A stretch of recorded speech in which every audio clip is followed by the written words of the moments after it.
Hello दोस्तों, मैं हूं नितिन और उन्नत स्टडी चैनल पर आप सबका स्वागत करता हूं। तो आज हमारा मैथ का फर्स्ट क्लास है। आज मैथ का हमारा फर्स्ट क्लास है और मैं आपको बताना चाहता हूं कि उन्नत स्टडी चैनल पर जीके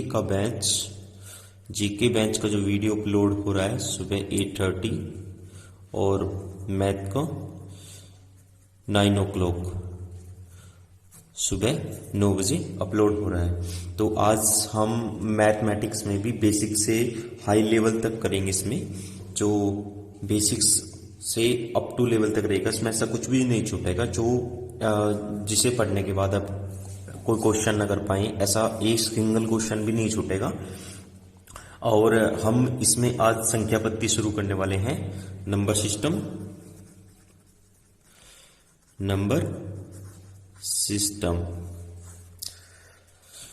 ओके, संख्या पद्धति। ओके, आज का हमारा ये टॉपिक रहेगा।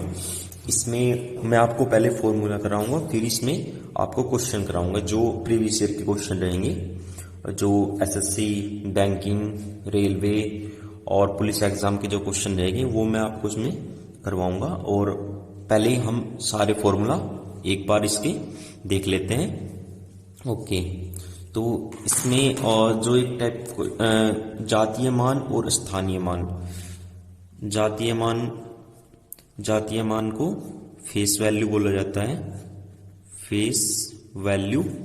और स्थानीय मान को हम प्लेस वैल्यू बोलते हैं, प्लेस वैल्यू। ओके, जैसे आपको नंबर देगा कोई भी नंबर, फॉर एग्जाम्पल कि जैसे 70984 है, तो इसका आप प्लेस वैल्यू या फेस वैल्यू बताइए, ऐसा क्वेश्चन आएगा। तो उसमें अगर जातीय मान पूछे, फेस वैल्यू पूछे, या फिर स्थानीय मान पूछे, प्लेस वैल्यू पूछे। अगर आपसे जातीय मान पूछ रहा है तो किसी भी नंबर का जातीय मान सेम ही रहेगा। सपोज करो आपसे पूछा है कि आप 4 का जातीय मान बताइए, तो 4 का जातीय मान प्लेस 4 का फेस वैल्यू 4 ही होगा, 8 का 8 हो जाएगा, 9 का 9 ही रहेगा, 0 का 0 होगा और 7 का 7 होगा। लेकिन अगर आपसे स्थानीय मान पूछ लेता है कि किसी भी आपको नंबर दे देगा, किसी नंबर का आप स्थानीय मान बताइए या प्लेस वैल्यू बताइए, तो आप क्या करेंगे कि जोन से प्लेस पे आपका नंबर रहेगा वो प्लेस लिखने, उस प्लेस का नंबर लिखने के बाद उसके बाद जितने भी डिजिट हैं उसके बाद आपको 0 लगाना है। जैसे यहाँ पे 4 है तो 4 के बाद यहाँ पे कोई भी नंबर नहीं है, तो इसलिए हम 0 नहीं लगाएंगे। अगर आपसे पूछे 8 का प्लेस वैल्यू बताइए, तो 8 के बाद कितने नंबर हैं, 8 के बाद मात्र एक नंबर है, तो इसमें आप 8 के बाद 0 लगाइए। आपका 8 का प्लेस वैल्यू हो जाएगा 80, 9 का प्लेस वैल्यू ऐसे ही हो जाएगा 900। तो अगर 0 किसी भी प्लेस पे हो और उसका प्लेस वैल्यू पूछ लेता है तो 0 का प्लेस वैल्यू हमेशा 0 होगा, उसके बाद हम काउंट नहीं करेंगे कि उसके बाद कितने नंबर है।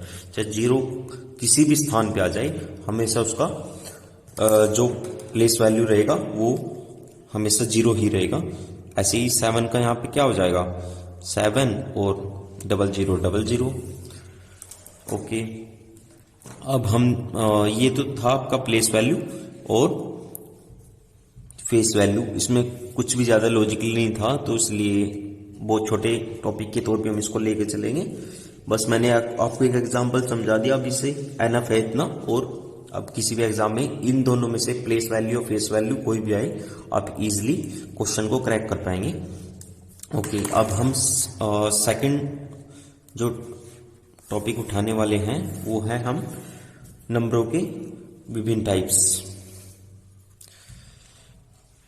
नंबरों के विभिन्न प्रकार, नंबरों के विभिन्न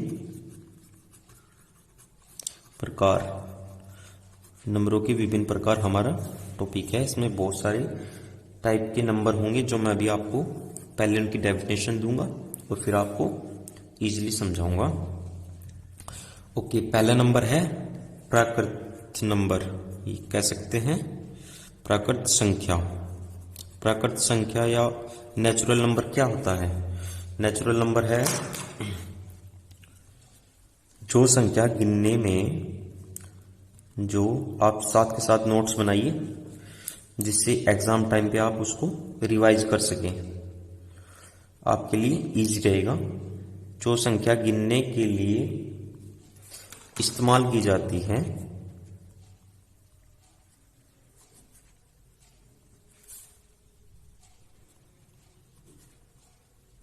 उसे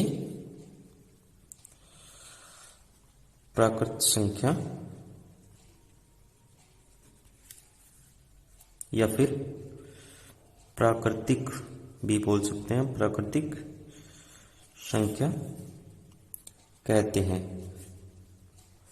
फॉर एग्जाम्पल, जीरो को भी आप कभी नहीं गिनने में कभी काउंट नहीं करेंगे। अगर आप किसी चीज का काउंटिंग भी शुरू करते हैं तो आप हमेशा एक से ही काउंटिंग शुरू करेंगे। सो जीरो कभी भी हमारी प्राकृतिक संख्या या नेचुरल नंबर नहीं होती। तो 1 2 3 4 5 6 एक्सेट्रा, ऐसी इन्फिनिटी तक। ओके, अब अगला जो डेफिनेशन है वो है पूर्ण संख्या की, जिसको आप पूर्ण संख्या, जिसको हम नेचुरल होल नंबर बोल सकते हैं या बोलेंगे, जिसको होल नंबर कहेंगे उसे पूर्ण संख्या कहते हैं। ओके, पूर्ण संख्या क्या है? अगर हम प्राकृतिक संख्याएं ले लें जो अभी हमने अभी ऊपर पढ़ी है और उसके साथ में जीरो ऐड कर दें, ठीक है, तो हमारी क्या हो जाएगी? वो पूर्ण संख्या हो जाएगी, पूर्ण संख्या बन जाएगी। सो इसलिए सभी प्राकृतिक संख्या व जीरो को एक साथ लेने पर पूर्ण संख्या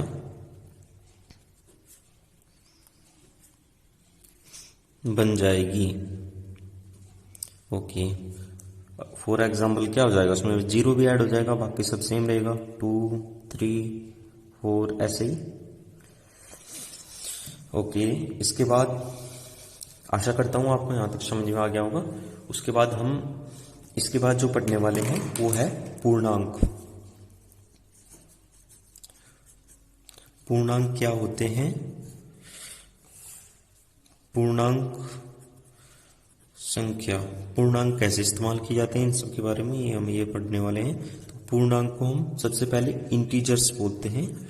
पूर्णांक हमारे इंटीजर्स कहे जाते हैं, इंटीजर्स नंबर। ओके, अगर हम जैसे हमने पूर्ण संख्या लिया है, पूर्ण संख्या के साथ, पूर्ण संख्या के साथ अगर आप नेगेटिव साइन भी ले लेते हैं, माइनस साइन भी अगर आप ले लेते हैं, तो वो हमारा पूर्णांक संख्या हो जाएगा। कि पूर्ण संख्या के साथ माइनस चिन्ह या ऋणात्मक चिन्ह लेने पर सभी संख्याओं को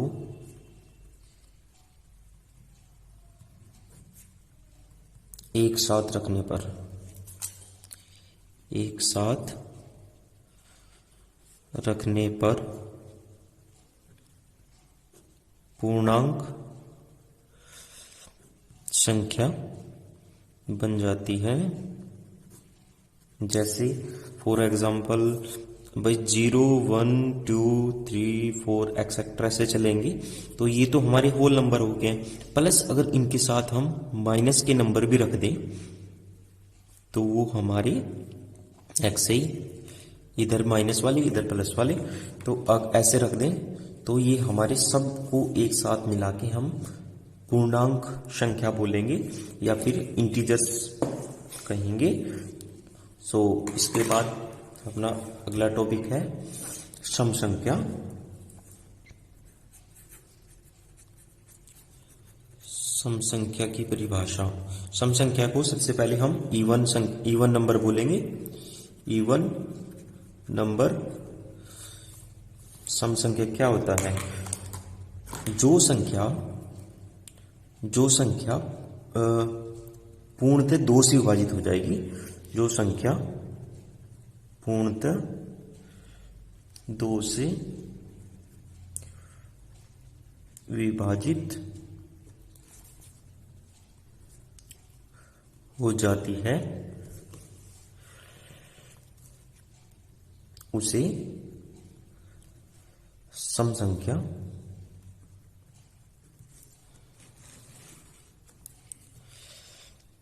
कहते हैं।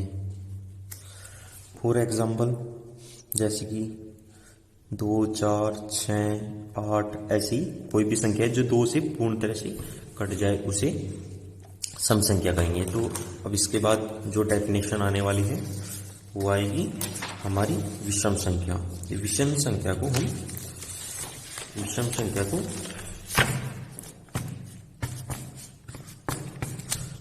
को हम ओड नंबर बोलेंगे। तो विषम संख्या क्या है अभी इसके बारे में हम पढ़ेंगे। ओके, नेक्स्ट है हमारी विषम संख्या। होप शो आपको दिख रहा होगा, हाँ ठीक है। ओके, विषम संख्या को हमने क्या बोला? Odd number. विषम संख्या क्या होती है? जो संख्या 2 से पूर्णतः विभाजित नहीं होगी उसे विषम संख्या कहेंगे। सम संख्या का उल्टा हो गया। जो सम संख्या की डेफिनेशन थी जस्ट उसका उल्टा। जो संख्या 2 से पूर्णतः विभाजित नहीं हो सकती या नहीं हो सकती उसे विषम संख्या कहते हैं। आप बताइए क्या होगा विषम संख्या? विषम संख्या एग्जाम्पल के तौर पे जैसे कि हमारा 1 हो गया। 1 कभी भी 2 से डिवाइड नहीं है। 3 है, 5 है, 7 है, 9 है, 11 है। ऐसे बहुत सारी संख्याएं हैं जो 2 से डिवाइड नहीं होंगी, इसलिए उन संख्याओं को हम विषम संख्या कहते हैं। और जो 2 से डिवाइड होगी उन्हें सम संख्या या फिर इवन नंबर कहते हैं।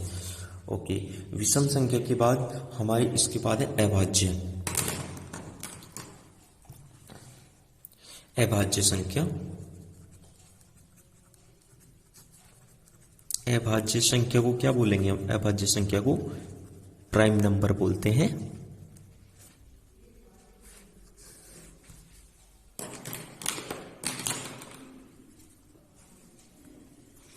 ओके, अभाज्य संख्या प्राइम नंबर है।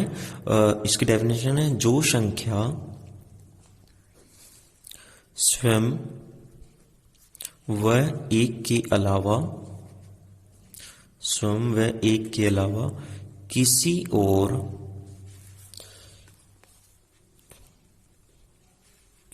और संख्या से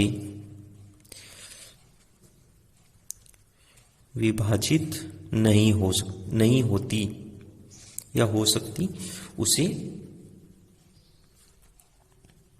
अभाज्य संख्या या प्राइम नंबर कहते हैं। फॉर एग्जाम्पल क्या है? जो खुद से तो डिवाइड होगी या फिर 1 से होगी। ऐसे 2 हो गया है, 3, 5, 7, 11, 13 और 13 के बाद 14 हो जाएगा, 15, 16, 17। तो ऐसे जो संख्या अपने या तो खुद से कटेगी या फिर 1 से कटेगी, उन संख्याओं को हम अभाज्य संख्या कहेंगे। तो उसके बाद में भाज्य संख्या के बाद हम पढ़ेंगे अभाज्य संख्या के बाद भाज्य संख्या। भाज्य संख्या को कहेंगे हम कॉम्पोसाइट नंबर, कॉम्पोसाइट नंबर। ओके, आइडिया लगाइए भाज्य संख्या क्या होगा। मैंने आपको अभी यह भाज्य संख्या बताया है, तो आप थोड़ा सोचिए। जस्ट इसका उल्टा हो जाएगा। जो संख्या स्वयं और एक के अलावा किसी और संख्या से भी पूर्णतः विभाजित हो जाए, जो संख्या स्वयं और एक के अलावा अन्य संख्या से भी पूर्णतः विभाजित हो जाती है, उसे हम अभाज्य संख्या कहेंगे। जो संख्या, इसका एकदम उल्टा है, स्वयं व एक के अलावा किसी अन्य और संख्या से भी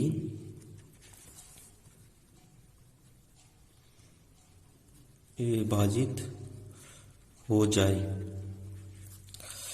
एग्जाम्पल के तौर पे क्या है ऐसी संख्या जो खुद से भी कटेगी और अदर संख्या से भी कटेगी। ऐसे 4 कट सकता है, ऐसे आपका 6 कट जाएगा, क्योंकि ये 2 से भी कटेगा, 3 से भी कटेगा एक के अलावा, और स्वयं के अलावा भी।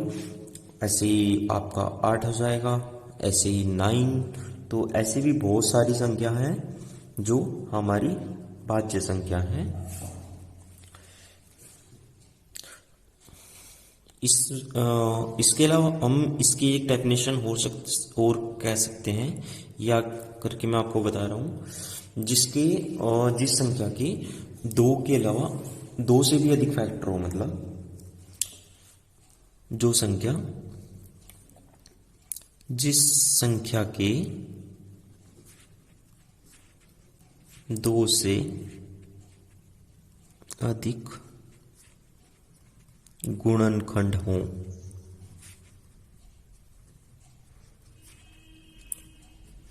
एक ये छोटी सी डेफिनेशन ये होगी है भाज्य संख्या की, उसे हम भाज्य संख्या कहेंगे। इसके बाद आता है हमारा सह अभाज्य संख्या।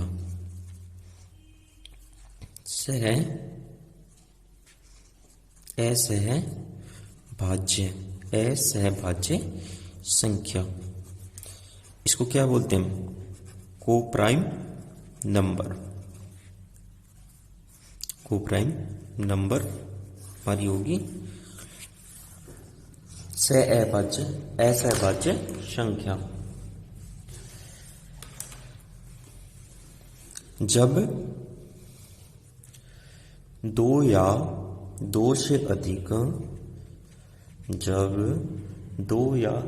से अधिक संख्याओं में से कोई भी उभयनिष्ठ गुणनखंड न हो। जब 2 या 2 से अधिक संख्याओं में कोई भी उभयनिष्ठ गुणनखंड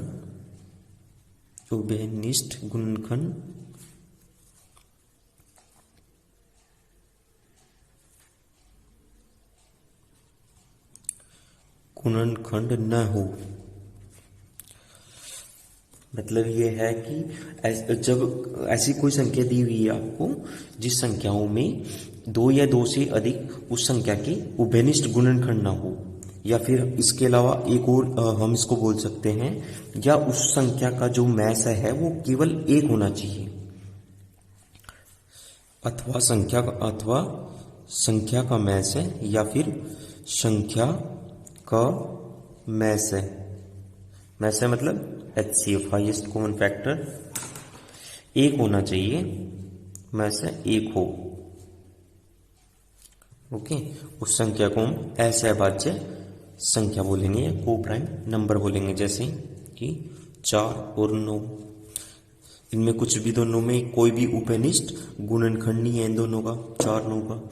ऐसे ही और क्या हो सकता है, 12 25 है, 12 25 का देख लो, इन दोनों का HCF मैस है 1 होगा, और इनका उभयनिष्ठ गुणनखंड कुछ भी नहीं है इन दोनों में, एक भी उभयनिष्ठ गुणनखंड नहीं है दोनों में। ऐसे ही 3, जैसे 8 9 12, इन तीनों में 3 नंबर अलग अलग नंबर हैं, इन तीनों में भी इन सब का में से एक है और इन तीनों में कोई उभयनिष्ठ गुणनखंड नहीं है। ओके, इसके बाद आता है परिमेय संख्या।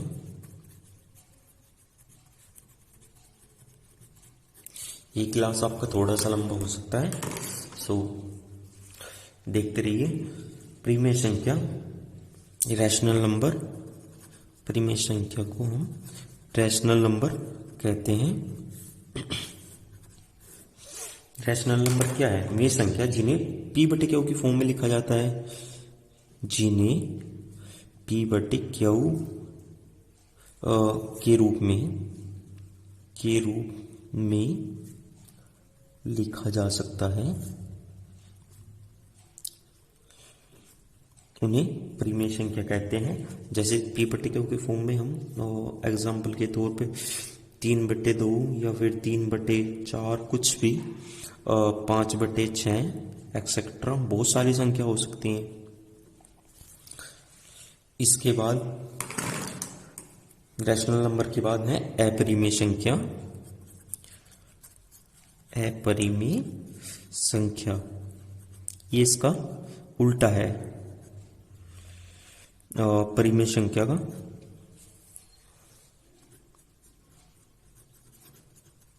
इरेशनल नंबर कहेंगे इसको, और ये परिमेय संख्या का अपरिमेय जो है उल्टा है। कैसे उल्टा है?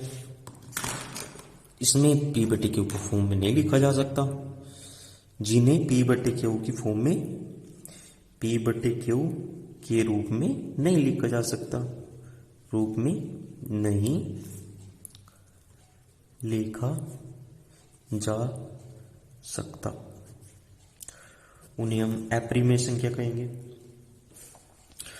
फॉर एग्जाम्पल √2 को आप p बटे क्यू की फॉर्म में नहीं लिख सकते, √15 को नहीं लिख सकते, √3 को नहीं लिख सकते, पाई को नहीं लिख सकते, etc।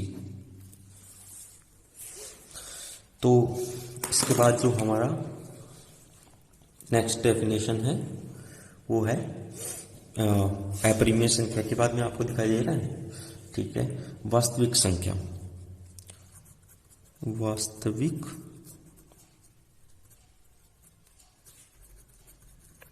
संख्या, वास्तविक संख्या को हम रियल नंबर कहेंगे।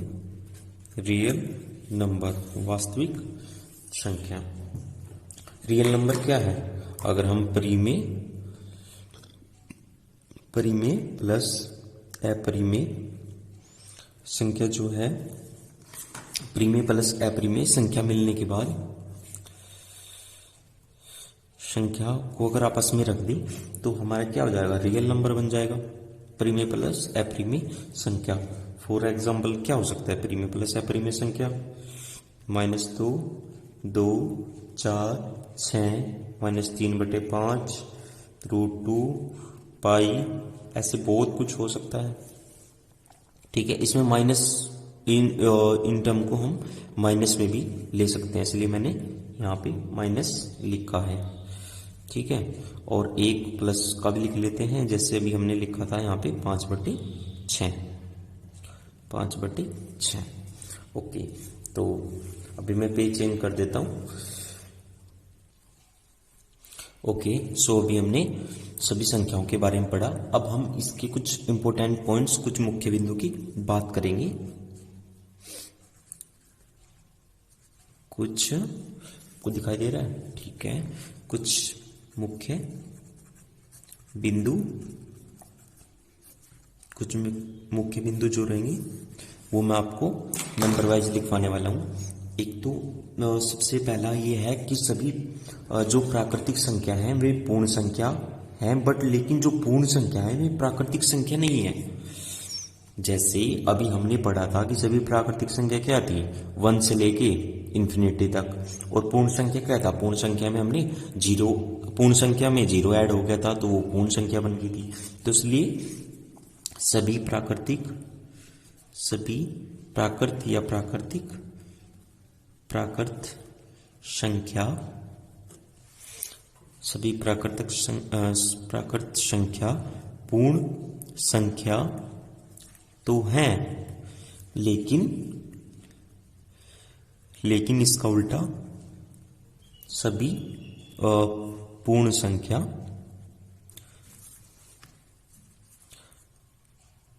प्राकृत संख्या नहीं है। जैसे मैं अभी आपको दिखाने वाला हूँ, ये देखिए आप, अभी हमने यहाँ पे पढ़ा था प्राकृत संख्या जो है हमारी 1 से लेके इन्फिनिटी तक थी और पूर्ण संख्या 0 से शुरू हुई थी। तो सभी जो प्राकृत संख्याएं में तो पूर्ण संख्या है क्योंकि वो 1 से शुरू हो रही है, बट जो पूर्ण संख्या है वो 0 से शुरू हो रही है। तो सभी पूर्ण संख्या वो प्राकृत संख्या नहीं है।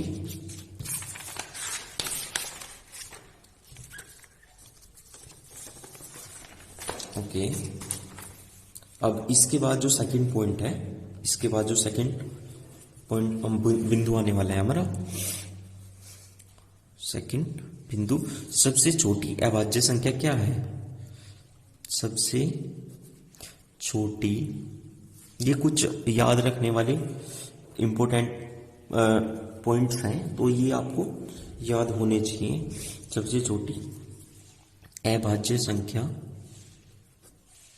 अभाज्य संख्या जो भाज्य नहीं होती है या जो अपने सिवा किसी और से भाज्य नहीं होती, या तो एक से होगी या खुद से होगी, वो सबसे छोटी क्या है? 2 है।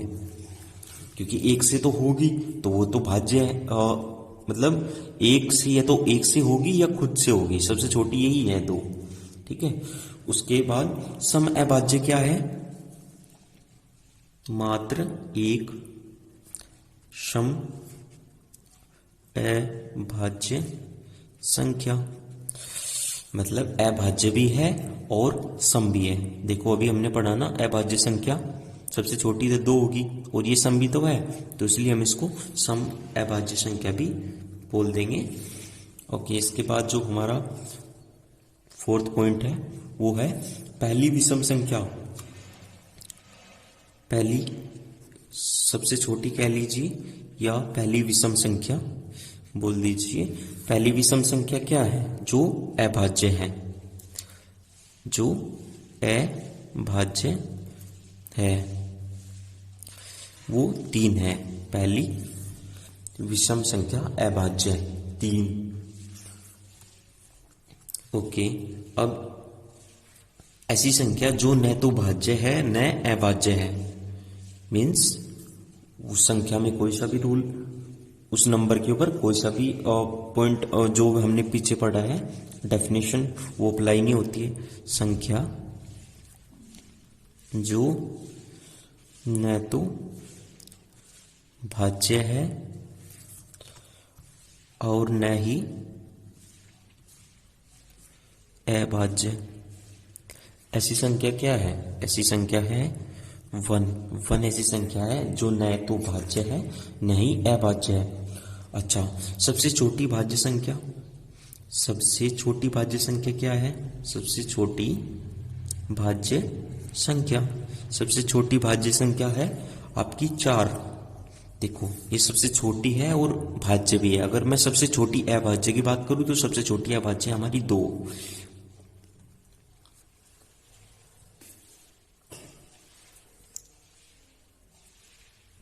ओके, इसके बाद नेक्स्ट पॉइंट क्या है? सबसे छोटी अभाज्य संख्या होगी हमारी। उसके बाद अगर मैं विषम की बात करूं, सबसे छोटी विषम अभाज्य संख्या, विषम भाज्य संख्या की बात करूं मतलब वो संख्या जो है विषम भी है और भाज्य भी है, वो 9 है। अब देखिए ये विषम भी है, सम क्या था? जो 2 से पूर्णतः विभाजित हो जाएगा, तो इसलिए विषम है। और भाज्य, जो भाज्य संख्या क्या थी? जो 1 से और खुद से डिवाइड नहीं होता, जो 1 से और खुद से डिवाइड होता है, जो सिवाय 1 से और खुद से डिवाइड होगा वो हमारा अभाज्य संख्या है। और जिस संख्या की 1 से ज्यादा गुणनखंड है वो हमारी भाज्य संख्या है। तो 9 है, ये 3 से डिवाइड हो रहा है, ठीक है। और विषम इसलिए है क्योंकि ये 2 से डिवाइड नहीं होगा। इसके बाद हमारा अगला पॉइंट क्या है? ऐसी संख्या जो न तो ऋणात्मक है न ही धनात्मक है। संख्या जो न तो ऋणात्मक है व न ही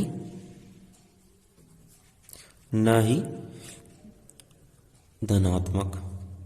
ऐसी संख्या जो न तो ऋणात्मक है न धनात्मक है, ऐसी संख्या क्या हो सकती है? हर संख्या ऋणात्मक और धनात्मक है, पर जीरो एक ऐसी संख्या है जिसको हम न तो ऋणात्मक में काउंट करते हैं न ही हम इसको धनात्मक में काउंट करते हैं। इस संख्या का कोई साइन नहीं होता, नहीं इसको हम ऑड बोल सकते हैं ना ही हम इसको इवन बोल सकते हैं। अच्छा, अब इसके बाद ये तो हमारे नंबर और उनके मतलब नंबरों की परिभाषाएं और उनके कुछ मुख्य बिंदु होगी। अब हम जो बात करने वाले हैं वो करते हैं। अगर अभाज्य संख्या, कोई हमें संख्या दी हुई है और क्वेश्चन में पूछेगा इस संख्या की आप जांच कीजिए कि संख्या ये भाज्य है या फिर अभाज्य है। ओके, अभाज्य संख्या की जांच कैसे करेंगे? अभाज्य संख्या की जांच, अभाज्य संख्या की जांच के लिए एक फॉर्मूला है p स्मॉलर देन और equal to n square. n square क्या है? यहाँ पे किसी भी नंबर का स्क्वायर होगा। अब देखिए, मैं जैसे एग्जांपल लेता हूँ, उससे आपको ज़्यादा अच्छा रहेगा। जैसे मैंने 137 लिया, 137 इसको आपको एग्जाम में दिया गया जैसे 137 कि आप बताइए ये संख्या अभाज्य है या फिर भाज्य है। तो आप कैसे करेंगे? क्योंकि ये बड़ा नंबर है तो हम क्या करेंगे, यहाँ पे नियर बाई नंबर का स्क्वायर देखेंगे। जैसे अगर मैं 11 की बात करूँ, 11 की बात करूँ, 11 का क्या होगा? 11 का स्क्वायर 121 हो जाएगा, तो वो तो इससे छोटा है।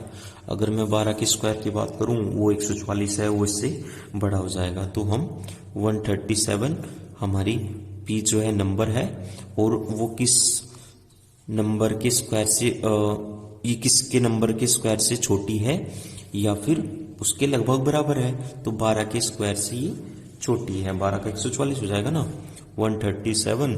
अब ऐसे हो गया 144। ओके, तो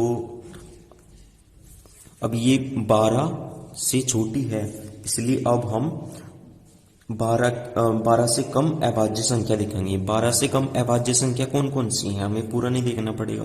2 है 12 से कम। 12 से कम कौन सी है? 2 है और 3 है, 5 है, 7 है और 11 है। ये 12 से छोटी है।